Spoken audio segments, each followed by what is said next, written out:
وانشق البحار. Bismillahirrahmanirrahim. Alhamdulillah. Wassalatu wassalamu ala Rasulillah wa ala alihi wa ashabihi wa man tabi'al huda amma ba'd. Jamaah sekalian rahimakumullah, teman-teman semua yang semoga dirahmati oleh Allah Ta'ala. Pada kesempatan yang mulia ini kita akan membahas pembahasan lanjutan kita, yang mana dalam kesempatan yang mulia ini kita akan membahas kitab Syafi'i, madhab Syafi'i, yang berjudul Al-Muqaddimah Al-Hadramiyah. Dalam kesempatan ini kita akan membahas poin pertama tidak lain adalah muqaddimah dari penulis. Muqaddimah dari penulis kita akan bahas. Kemudian jika seandainya waktu memungkinkan, kita akan bahas poin yang kedua, tidak lain adalah at-ta'rif bit-taharah atau definisi sesuci. Jamaah sekalian rahimakumullah, kitab yang kita pelajari ini judulnya Al-Muqaddimah Al-Hadramiyah, ya. Al-Muqaddimah Al-Hadramiyah. Nah. Dan kitab ini membahas khusus madhab Syafi'i, dan kitab ini banyak penamaannya. Oleh karena itu di sini disebutkan di antara nama-nama kitab ini ada dinamakan juga dengan Mukhtasar Bafadl. Kenapa? Karena pengarangnya adalah Abdullah bin Abdurrahman Bafadl. Nanti kita sebutkan. Kitab ini juga dinamakan dengan Mukhtasar Kabir. Mukhtasar Kabir, ya. Kemudian nama kitab ini juga disebut dengan Masailut Ta'lim. Dan yang paling masyhur, ya, penamaan kitab ini disebutkan oleh para ulama tidak lain adalah Al-Muqaddimah Al-Hadramiyah, sebagaimana yang sudah tertulis di judul kitab ini. Pengarang kitab ini, jamaah sekalian rahimakumullah, Abdullah bin Abdurrahman Bafadl Al-Hadrami. Abdullah berarti nama aslinya Abdullah, kemudian ayahnya Abdurrahman. Adapun Bafadl ini marga, ya, marga beliau. Al-Hadrami, beliau orang Hadramaut. Beliau orang Hadramaut. Hadramaut adalah wilayah yang ada di Yaman, ya, provinsi yang ada di Yaman. Dan di situ terkenal dengan ulama-ulama Syafi'iyah yang sangat mumpuni keilmuannya. Di antaranya beliau rahimahullahu taala. Beliau lahir pada tahun 850 Hijriah. Wafat pada tahun 981 Hijriah rahimahullahu ta'ala. Kita masuk pada pembahasan ya jamaah sekalian. Bismillahirrahmanirrahim. Beliau memulai kitabnya dengan Bismillahirrahmanirrahim. Bismillahirrahmanirrahim. Kalau kita perhatikan, ya, kitab apa saja, apapun itu judulnya kitabnya, pasti, ya, di antara adabnya penulis mereka mencantumkan yang pertama kali adalah Bismillahirrahmanirrahim. Dan ini di antara adab seorang yang menulis kitab, biasanya diawali dengan Bismillahirrahmanirrahim. Jamaah sekalian rahimakumullah,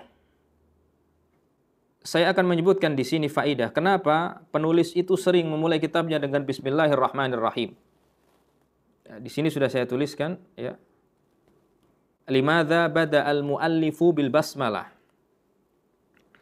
Kenapa penulis di sini memulai kitabnya dengan Bismillahirrahmanirrahim?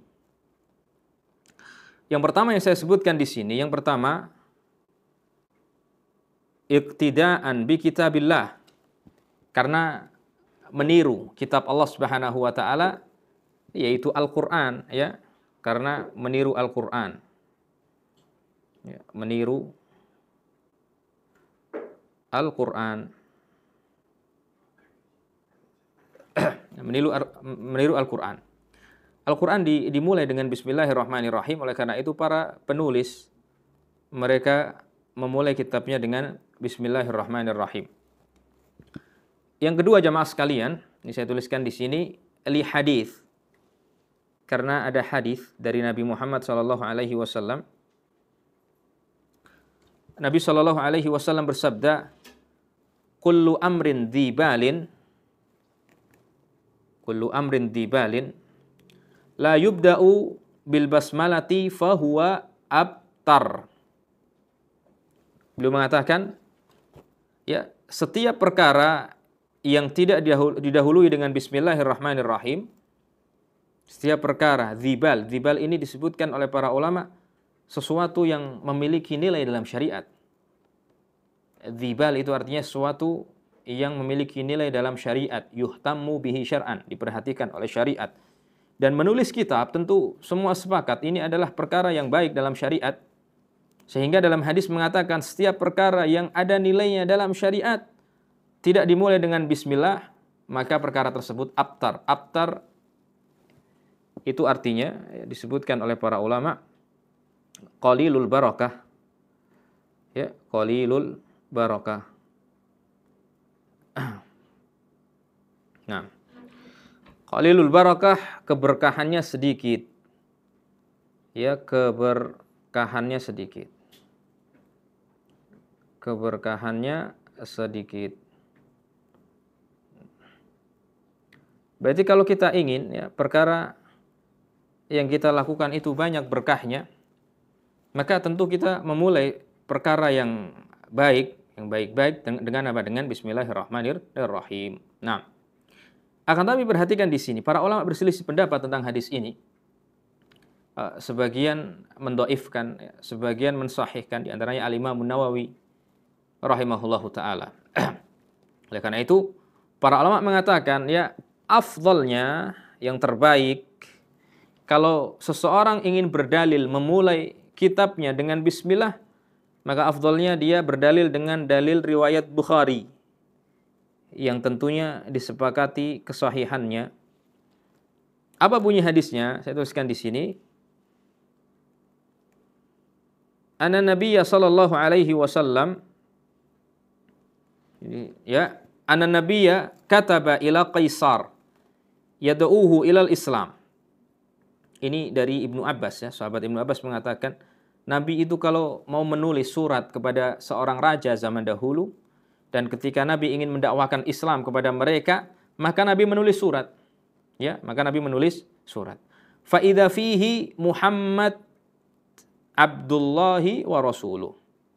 Ataupun fa idza fihi, maka di dalam surat tersebut tertuliskan min Muhammad Abdillahi wa rasulihi, dari Muhammad hambanya Allah dan juga rasulnya.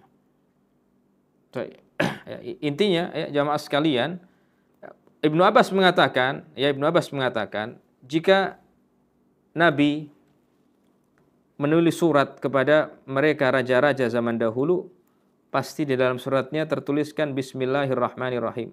Saya lupa menulis bismillah. Ya. Bismillahirrahmanirrahim. Ya, bismillahirrahmanirrahim.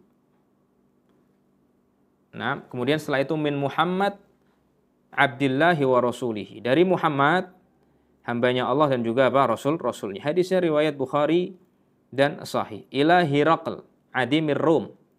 Hiraql adalah raja Romawi ya pada waktu itu. Nah, intinya kata para ulama ini dalil yang paling tepat untuk berdalil bahwasanya apa? Memulai kitab dengan bismillahirrahmanirrahim. Ya, intinya itu 3 sebab ya kenapa penulis memulai kitabnya dengan bismillahirrahmanirrahim. Kita baca sekarang muqaddimah dari beliau, perkataan dari beliau rahimahullahu taala. Alhamdulillahilladzi faradha alaina ta'alluma syara'i al-Islam. Alhamdulillahilladzi faradha alaina ta'alluma syara'i al-Islam. Beliau mengatakan segala puji bagi Allah, zat yang telah mewajibkan kepada kita untuk mempelajari syariat-syariat Islam. Beliau mengatakan di sini faradha. Segala puji bagi Allah, zat yang telah mewajibkan kepada kita untuk mempelajari syariat-syariat Islam. Berarti mempelajari syariat Islam, bagaimana hukumnya? Wajib. Ya, akan tapi tidak seluruhnya. Sudah kita sebutkan kemarin, ada kadar fikih yang sifatnya fardu ain, yaitu kadar fikih yang berkaitan tentang kesahihan ibadah atau kesahihan suatu akad. entah itu akad muamalat ataupun akad nikah, yang berkaitan tentang kesahihan suatu ibadat atau suatu akad, maka ini hukumnya fardu ain untuk dipelajari. Oleh karena itu Nabi mengatakan dalam hadis yang sahih, beliau mengatakan talabul ilmi faridatun ala kulli muslim. Menuntut ilmu itu wajib bagi setiap muslim. Ini hadis riwayat Ibnu Majah ya. Kemudian beliau mengatakan setelah itu wa inna talibal ilmi yastaghfiru lahu kullu syai'in hatta al-hitan fil bahr. Beliau mengatakan dan sesungguhnya penuntut ilmu akan dimintakan ampunan ya oleh segala sesuatu. Segala sesuatu yang ada di muka bumi ini akan memintakan ampun kepada penuntut ilmu. Oleh karena itu para ulama mengatakan cukuplah hadis ini menjadi keutamaan seorang penuntut ilmu dan menjadikan seorang itu semangat untuk menuntut ilmu. Kenapa? Maka setiap langkahnya untuk menuju masjid atau menuju tempat pondok dan semisalnya, ketika dia menulis kitab, menulis faidah, maka setiap perbuatannya akan diampunkan, akan dimintakan ampunan oleh seluruh makhluk, diantaranya apa? Bahkan sampai al-hitan. Al-hitan adalah ikan-ikan yang ada di dasar lautan. Bayangkan betapa banyak jumlah ikan-ikan yang ada di dasar lautan sana. Betapa bahagianya orang ini jika seandainya seluruh makhluk tersebut memintakan ampun kepada Allah Subhanahu wa taala untuknya. Hadis ini riwayat Ibnu Majah. Intinya, saksi pembahasan kita, Nabi mengatakan talabul ilmi ya faridatun. Menuntut ilmu itu hukumnya apa? Wajib. Ya bagi setiap muslim. Kemudian beliau mengatakan di sini wa ma'rifati sahihil muamalati wa fasidiha. Dan segala puji bagi Allah, zat yang telah mewajibkan kita untuk mempelajari muamalat yang sahih dan muamalat yang tidak sahih. Muamalat yang sahih dan muamalat yang tidak sahih. Berarti wajib hukumnya kita mempelajari muamalat, transaksi jual beli yang sah itu bagaimana, yang tidak sah itu bagaimana. Karena itu ini diantara perkara yang sifatnya fardu ain. Ya, mempelajari kesahihan muamalat dan apa saja jual beli yang tidak sah, transaksi yang tidak sah itu apa saja. Rukun-rukun jual beli, syarat-syarat jual beli. Maka dari itu ada perkataan dari Umar ibn Khattab radhiyallahu anhu, perkataan ini ada di riwayat Tirmidzi ya. Ada di riwayat Tirmidzi. Qala Umar ibn Khattab, ya Umar ibn Khattab pernah mengatakan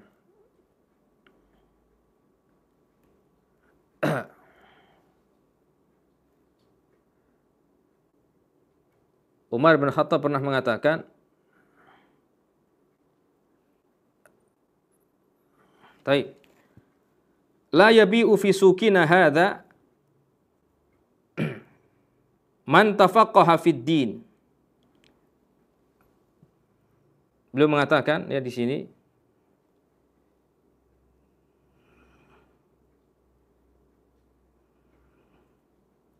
Taib bentar. Belum mengatakan, intinya Umar bin Khattab mengatakan la yabi'u fi suqina hadza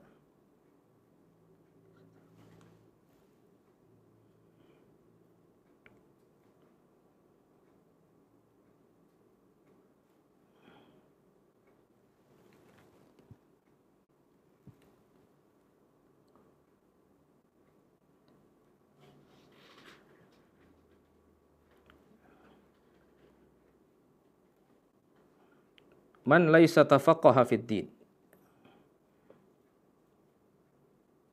Itu ya beliau mengatakan, ya Umar bin Khattab, ya tidak boleh menjual di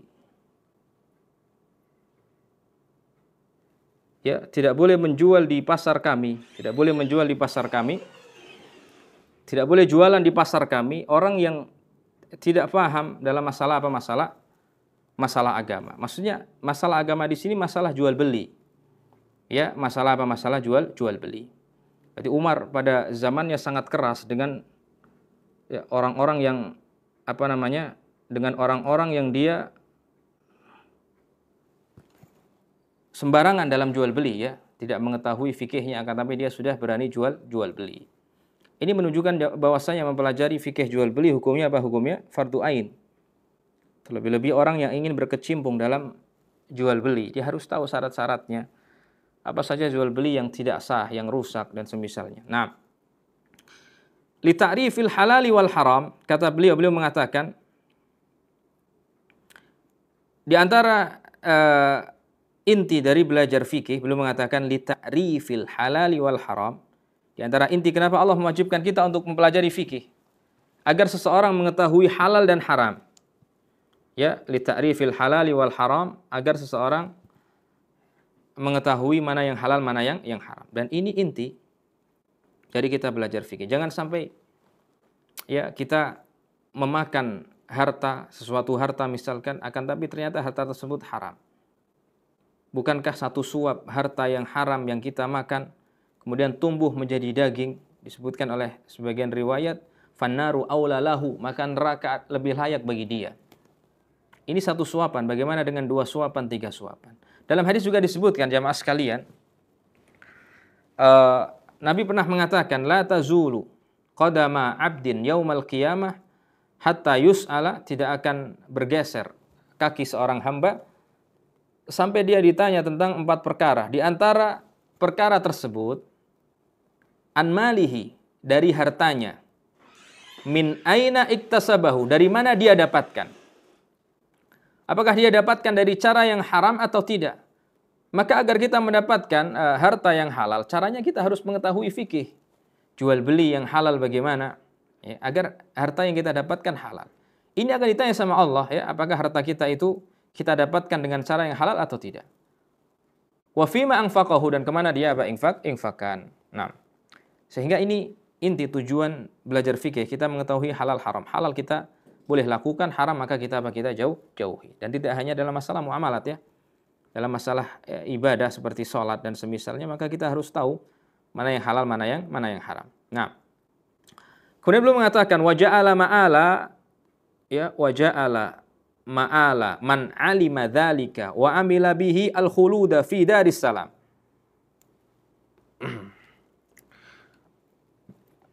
Beliau mengatakan, dan Allah telah menjadikan ma'al itu tempat,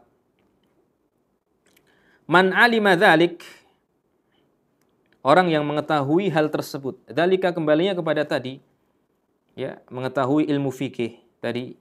Barang siapa yang dia mengetahui ilmu fikih, dia amalkan ilmunya, ya, wa amila bihi, dia beramal dengan ilmu tersebut, al-khuluda fi daris salam, maka dia akan kekal di desa keselamatan, yaitu surga.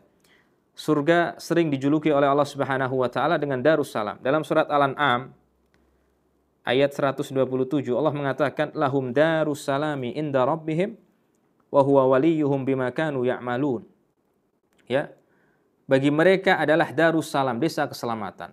Para ulama tafsir mengatakan limadza summiyal jannah ataupun summiyatil jannatu bidaris salam. Kenapa surga dinamakan dengan Darussalam?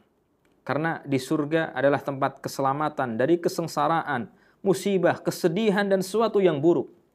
Maka kita akan ketika kita di surga, kita tidak akan merasakan kesengsaraan, rasa sedih, ya, keburukan, musibah yang buruk tidak akan kita rasakan ketika kita di surga. Maka dinamakan surga dengan Darussalam. Nah, wa ja'ala masira man khalafahu wa asahu daral intiqam, kata beliau mengatakan, dan Allah menjadikan tempatnya orang yang menyelisihinya, tidak mau belajar fikih, ya, atau dia belajar fikih akan tapi tidak diamalkan, yang haram tetap dilanggar, dan dia senantiasa asahu, bermaksiat kepada Allah, darul intiqam, tempatnya adalah darul intiqam, desa azab, yaitu apa? Neraka jahanam. Nah, kemudian beliau mengatakan wa asyhadu an la ilaha illallah wa asyhadu an la ilaha illallah wahdahu la syarika lahu almanu bin ni'amil jisam, dan aku bersaksi tidak ada Tuhan selain Allah Subhanahu wa taala, tidak ada Tuhan yang berhak diibadai selain Allah Subhanahu wa taala, tidak ada sekutu baginya. Alman, dialah Allah yang memberikan anugerah dengan nikmat-nikmat jisam, nikmat yang ada di tubuh kita. kalau kita renungkan nikmat yang ada di tubuh kita sangat banyak. Allah berikan nikmat mata. Allah berfirman dalam Al-Quran, alam naj'al lahu ainain. Bukankah kita telah anugerahkan kepada kalian kedua mata? Ini nikmat. Walisana wa syafatain. Kita jadikan untuk kalian lisan. Sehingga kita bisa bicara. Wa syafatain, dua lidah. Belum lagi nikmat mata. Bangun tidur kita bisa melihat. Ya, kaki bisa berjalan, tangan bisa bergerak. Ya, intinya semua anggota tubuh melakukan tugasnya masing-masing. Ini nikmat dari Allah Subhanahu wa taala yang besar. Dan tubuh kita sehat, apalagi sehat. Sehat adalah nikmat yang luar biasa. Nabi mengatakan dalam hadis yang sahih, nikmatani maghbunun fihi ma katsirun minan nas, as-sihhatu wal faragh. Dua nikmat yang sering dilalaikan oleh manusia. Sering manusia tertipu. Ada dua, yaitu apa? As-sihhah, yang pertama kesehatan, wal faragh, dan juga waktu luang. Kemudian beliau mengatakan, wa asyhadu anna Muhammadan abduhu wa rasuluhu al-mab'utsu rahmatan lil anam. Aku bersaksi bahwasanya Nabi Muhammad adalah hamba Allah. Ya, Nabi Muhammad adalah hamba Allah, dan kata-kata abdun ini sering disebutkan oleh Allah dalam Al-Qur'an. Allah sering menyebut Nabi Muhammad dengan kata abd. Contohnya dalam surat Al-Isra, subhanalladzi asra bi'abdihi. Ya, maha suci Allah yang telah memperjalankan Nabi Muhammad bi'abdihi, dengan hambanya, maksudnya Nabi Muhammad ya sallallahu alaihi wasallam. Dan perlu diketahui Nabi Muhammad adalah hamba, bukan Tuhan ya. Di zaman Abu Bakar ya, setelah Nabi Muhammad meninggal, ada sebagian orang yang tidak mau membayar zakat. Kemudian Abu Bakar ya mengucapkan bait syair, beliau mengatakan, man kana ya'budu Muhammadan fa inna Muhammadan qad mat. Barang siapa yang menyembah Muhammad, Muhammad sudah meninggal. Wa man kana ya'budullah, barang siapa yang menyembah Allah, fa innahu hayyun la yamut. Maka Allah Subhanahu wa taala adalah zat yang senantiasa hidup, tidak akan mati. Nah, intinya ya, abd ini nama yang mulia ya, karena Allah sering sebutkan dalam Al-Qur'an ketika menyebut Nabi Muhammad dengan sebutan abd. Akan tapi abd di sini juga maknanya Nabi bukan seorang Tuhan, Nabi hanya hamba ya. Wa rasuluhu, dan rasulnya. Al-mab'utsu rahmatan lil anam, yang mana Rasulullah Shallallahu Alaihi Wasallam diutus sebagai rahmat untuk seluruh manusia. Laqad ja'akum rasulun min anfusikum azizun 'alaihi ma 'anittum harisun 'alaikum bil mu'minina raufur rahim. Allah mengatakan, telah datang kepada kalian rasulun min anfusikum, rasul dari kalangan kalian, anittum harisun 'alaikum, dia senantiasa semangat untuk memberikan kebaikan kepada kalian, hidayah kepada kalian. Ya. Anitum, merasa berat atas penderitaan yang kalian rasakan.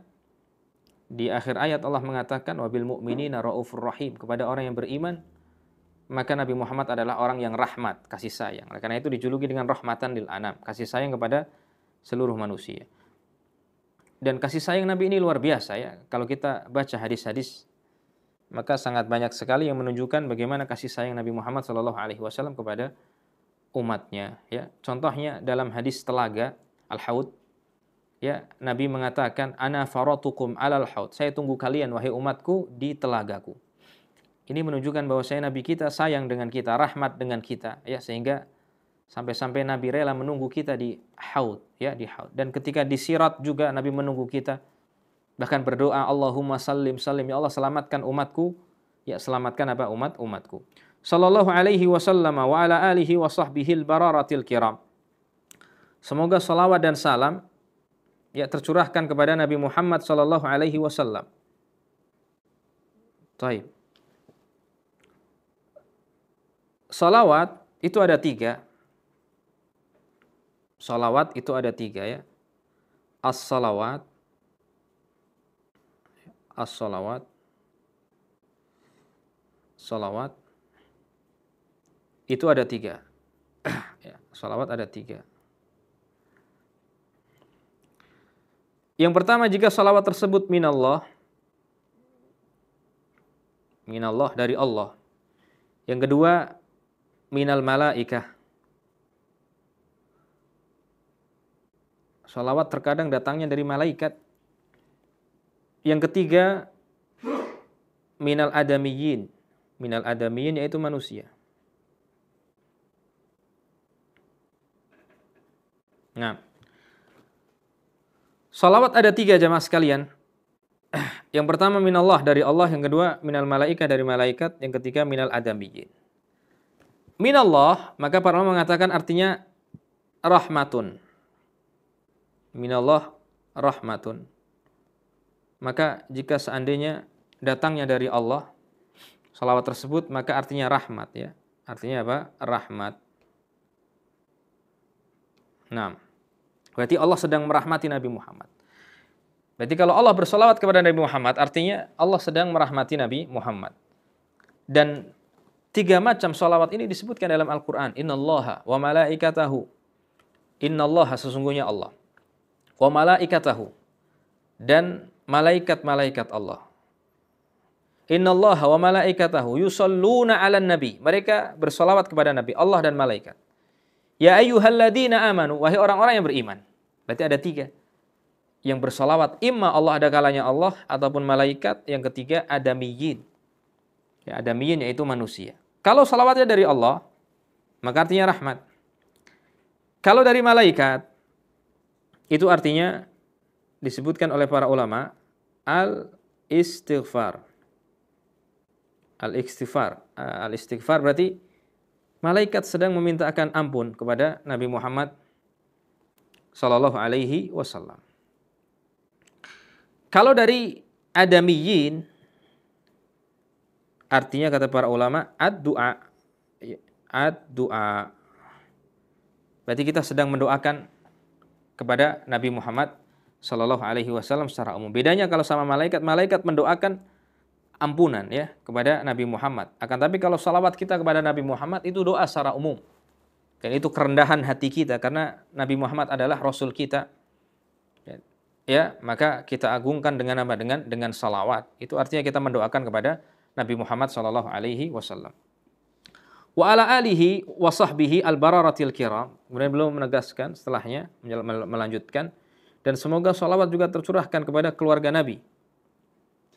Keluarga Nabi di sini yang dimaksud adalah seluruh orang yang beriman, karena disebutkan oleh Al-Imam Nawawi kalau tidak salah ya. Al-al, jika seandainya ada lafadz al dalam suatu ucapan, maka dilihat makamnya ataupun kedudukannya atau konteks pembahasannya. Jika seandainya disebutkan dalam maqamud du'a itu yaitu siaknya dalam mendoakan. Seperti sekarang ini, berarti mu'alif ketika menyebutkan salawat kan sedang mendoakan. Maka jika seandainya redaksinya adalah redaksi mendoakan, maka maksud dari al di sini, ya, jika redaksinya mendoakan, maka maksudnya kullu mu'min at-taqi. Ya, setiap orang yang beriman dan bertakwa. Ini kita katakan kalau ya makomnya doa. Redaksinya redaksi sedang mendoakan. Akan tapi kalau redaksinya redaksi apa namanya?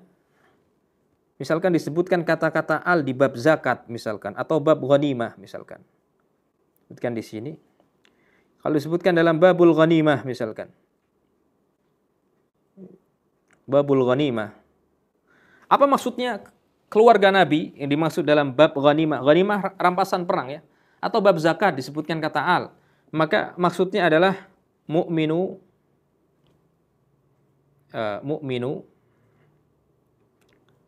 Bani Hashim. Mu'minu Bani Hashim wa Banil Muttalib. Ya, wa Banil Muttalib. Ya. Apa maksudnya? Orang yang beriman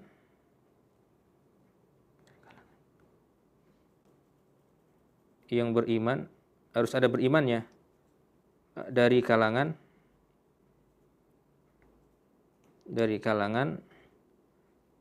Bani Hashim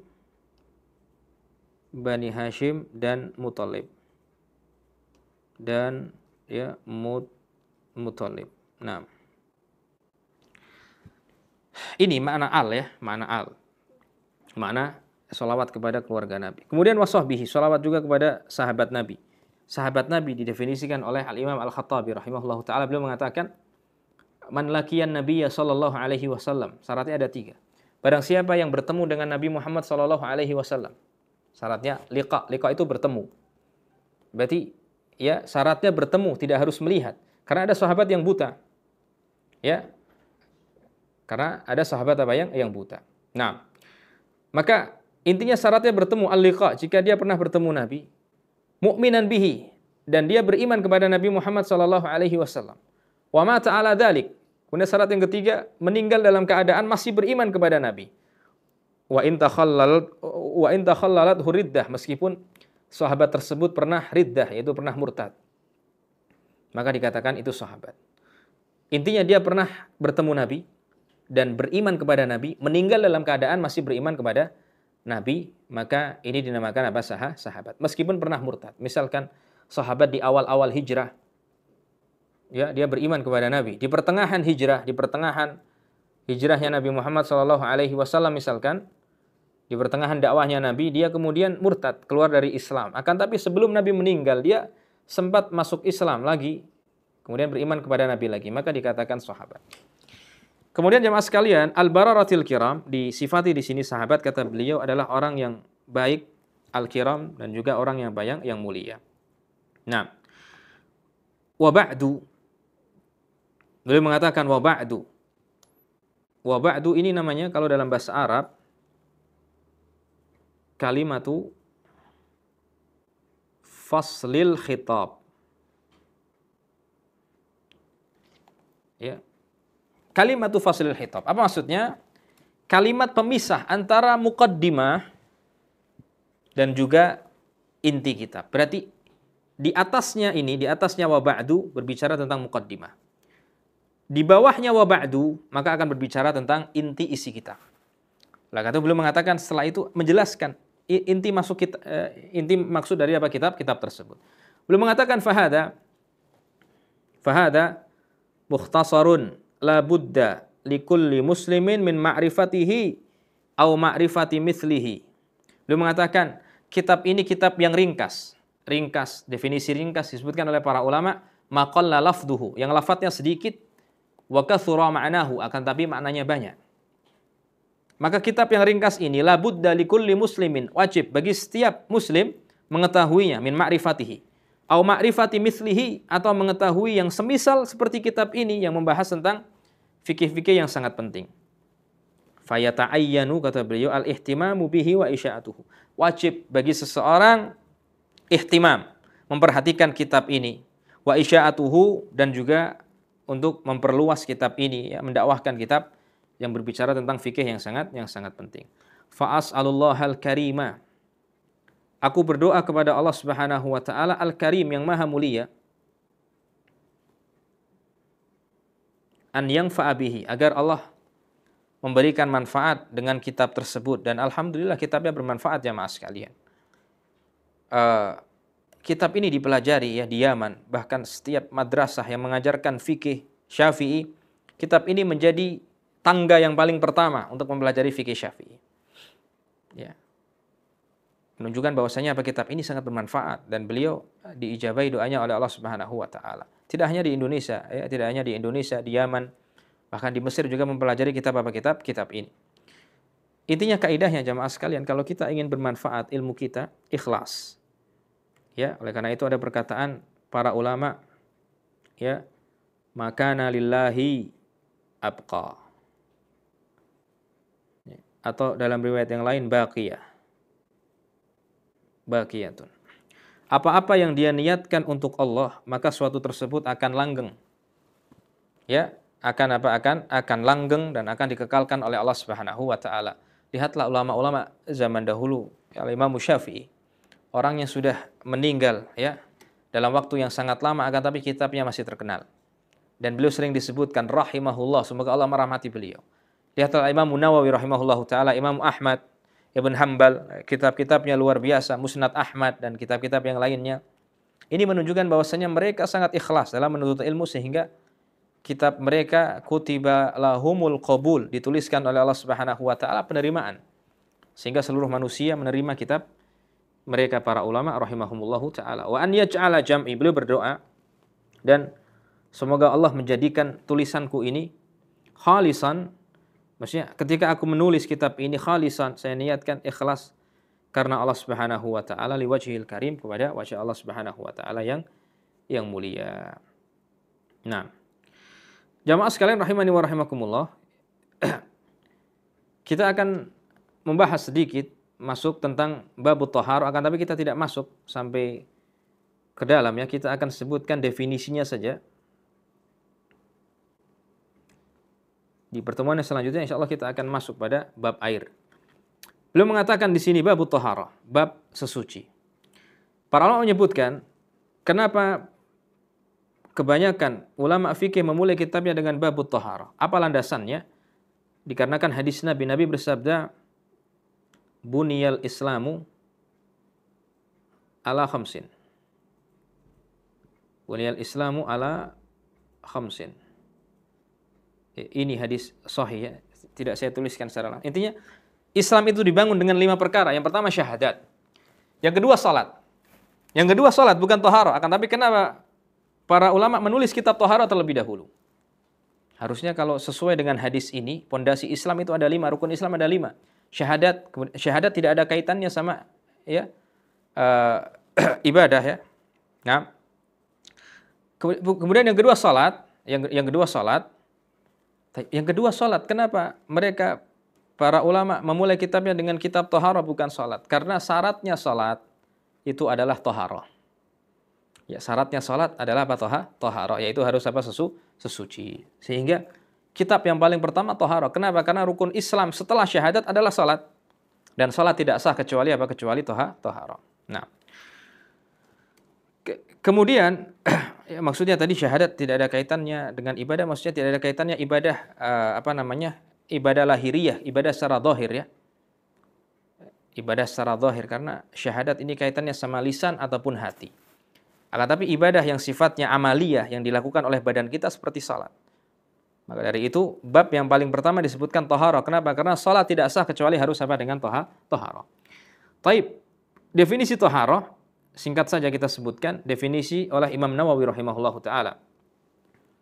Imam Nawawi menyebutkan definisi taharah, beliau mengatakan at-taharatu hiya, sesuci adalah, perhatikan ya, raf'u hadatsin wa izalatu najasin au fi ma'nahuma au ala suratihima. Ini dia definisi apa? Taharah. Imam Nawawi mengatakan definisi sesuci adalah raf'u hadatsin, mengangkat hadas. Raf'u hadatsin itu artinya mengangkat apa? Hadas. Mengangkat hadas. Berarti sesuatu yang bisa mengangkat hadas itu namanya taharah. Maka kita dapatkan di antara sesuatu yang bisa mengangkat hadas ada 2. Al-wudu, wudu, dan juga al-ghusl, mandi. Berarti wudu sama mandi taharah atau bukan? Taharah. Ini yang pertama, raf'u hadatsin. Au izalatu najasin, atau menghilangkan najis. Ya, menghilangkan najis. Menghilangkan najis. Menghilangkan najis ya, menghilangkan najis. Di antara taharah adalah menghilangkan najis. Maka kalau kita lihat sesuatu yang menghilangkan najis, di antaranya adalah ghaslus thawb al-mutanajjis. Ya, mencuci baju yang mutanajjis, yang terkena najis, maka itu namanya taharah, sesuci. Intinya membersihkan atau mensucikan baju ataupun ghasl, membasuh baju yang terkena najis, itu namanya apa? Sesuci, dan itu masuk pada kategori izalatun najasa. Kemudian yang kedua istinja. Istinja itu cebok. Cebok itu menghilangkan najis atau tidak? Menghilangkan najis. Maka cebok itu taharah atau bukan? Taharah. Au fi ma'nahuma, ini lumayan berat. Beliau mengatakan atau yang semakna seperti mengangkat hadas. Ya. Semakna mengangkat hadas. Semakna raf'ul hadas. Ya, semakna raf'ul hadas. Atau yang semakna seperti mengangkat hadas, Itu seperti apa? Perhatikan di sini. Yang semakna seperti mengangkat hadas itu tayammum. Tayammum, perhatikan, penting di sini. Dalam mazhab Syafi'i, tayammum tidak mengangkat hadas, akan tapi hanya membolehkan salat. Tapi hanya membolehkan apa? Salat. Oleh karena itu, beliau mengatakan di sini, au fi ma'nahuma, di antara sesuci adalah taharah adalah sesuatu yang semakna seperti mengangkat hadas, akan tapi sejatinya tidak mengangkat. Yaitu apa? Tayammum. Tayammum dalam mazhab Syafi'i mubihun lis-shalah, membolehkan salat saja, tidak mengangkat apa? Hadas. Oleh karena itu dikatakan hanya semakna seperti mengangkat hadas. Tapi tayammum taharah atau bukan? Taharah. Tayammum termasuk sesuci, gitu kan? Au fi ma'na izalatin najas, yang kedua semakna seperti menghilangkan najas. Menghilangkan najis adalah istijmar. Ya. Semakna izalatun najasah. Izalatun najasah. Yang semakna seperti menghilangkan najis itu istijmar. Istijmar itu artinya cebok menggunakan batu, ya. Kenapa dikatakan semakna menghilangkan najis? Kenapa? Karena sejatinya cebok menggunakan batu itu tidak bisa menghilangkan najis 100%. Pasti ada yang namanya athar ataupun bekas bau yang tersisa atau bekas sedikit yang tersisa, ya, ketika seseorang cebok menggunakan batu. Sehingga dia masuk kategori fi makna, yang semakna seperti menghilangkan najis. Tapi sejatinya najis tidak hilang 100%, tidak seperti orang yang cebok dengan air. Air menghilangkan 100% najis tersebut. Akan tapi pertanyaannya, apakah istijmar, cebok menggunakan batu itu toharah? Iya, itu toharah, sesuci. Au ala suratihima, atau yang surahnya, gambarannya seperti menghilangkan au surati rafil hadas yang pertama, yaitu maksudnya seperti mengangkat hadas, gambarannya. Atau kalau bisa kita artikan, intinya surahnya, gambarannya, tata caranya itu seperti mengangkat hadas. Akan tapi sejatinya tidak mengangkat hadas. Apa contohnya? Di sini saya tuliskan al-ghaslatu tsaniyah awi tsalitsah fil wudu. Basuhan yang kedua atau yang ketiga ketika wudu. Dalam ya mazhab Syafi'i atau bahkan dalam mazhab yang lain, ya. Basuhan yang mengangkat hadas itu basuhan yang pertama. Kalau kita wudu, kalau kita basuh wajah yang pertama itu yang mengangkat hadas. Tapi sekarang pertanyaan, basuhan yang kedua, yang ketiga itu sifatnya sunnah. Mengangkat hadas atau tidak? Tidak. Akan tapi apakah itu toharoh? Iya, itu toharoh. Basuhan kedua atau ketiga ketika membasuh wajah dalam wudu itu juga dinamakan toharoh atau sesuci. Makanya dinamakan surah. Gambarannya, ya, seperti apa? Seperti mengangkat hadas, tapi sejatinya tidak. Tapi itu juga sesuci, toharoh. Surati izalatin najas, atau yang gambarannya seperti mengangkat najis, akan tapi sejatinya tidak. Al-ghaslatu tsaniyah awi tsalitsah fi izalatin najasa. Basuhan yang kedua dan yang ketiga dalam menghilangkan najis. Contoh misalkan ada najis yang ada di baju saya. Ketika di basuhan yang pertama sudah hilang, ya, najis ini sudah hilang dengan basuhan yang pertama. Maka basuhan yang kedua dan yang ketiga sifatnya apa? Sunnah. Tapi sekarang basuhan yang kedua dan yang ketiga ini menghilangkan najis atau tidak? Tidak. Najis sudah hilang di basuhan yang pertama. Taib, sekarang pertanyaan, apakah basuhan yang kedua dan yang ketiga ini toharah? Toharah, sesuci. Oleh karena itu surahnya, gambarannya, ya, prakteknya itu mirip seperti menghilangkan najis, akan tapi sejatinya tidak menghilangkan najis. Hanya sifatnya apa? Sunnah. Mungkin ini bisa kita sampaikan jamaah sekalian, ya. Wa sallallahu ala nabiyyina Muhammad wa ala alihi wa sahbihi wa sallam.